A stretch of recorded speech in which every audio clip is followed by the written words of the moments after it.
త్వరగా ఈ చీర కట్టుకో లక్ష్మి. ఏంటి అలా చూస్తున్నావు లక్ష్మి? త్వరగా చీర కట్టుకునిరా. అమ్మా, నన్ను క్షమించండి.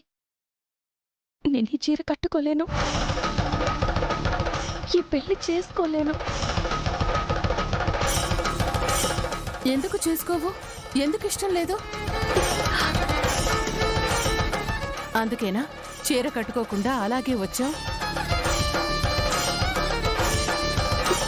మీకు తెలుసు కదమ్మా, నాకు పెళ్ళయింది, నాకు భర్త ఉన్నాడు. ఎక్కడుండండి భర్త?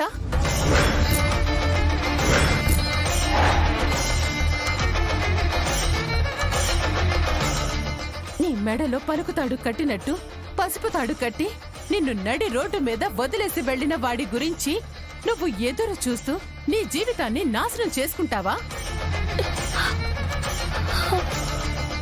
నిన్ను వదిలేసి వెళ్లినవాడు మళ్ళీ తిరిగొస్తాడన్న ఆశ నీకు ఇంకా ఉందా? అలాంటి మోసగాడు ఎన్నటికీ తిరిగి రాడు.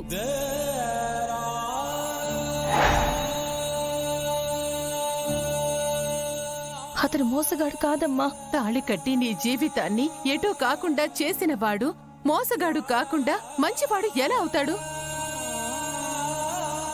అతను ఈ పాటికే నిన్ను మర్చిపోయి వేరే కొత్త జీవితంలో మరో అమ్మాయిని పెళ్లి చేసుకునే ఉంటాడు. అలాంటి నీచుడు కోసం నువ్వెదురు చూడడంలో అర్థం లేదమ్మా. అతని స్వార్థం అతను చూసుకుని వెళ్లిపోతే అతని కోసం నీ ఆనందాలని, నీ సుఖాలని, నీ భవిష్యత్తుని నువ్వు త్యాగం చేయడం ఏంటమ్మా?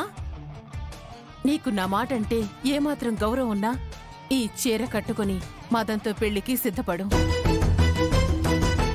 అమ్మా, మీరంటే నాకు ఎనలేని గౌరవం ఉంది. మీరు నా పాలిట దేవత.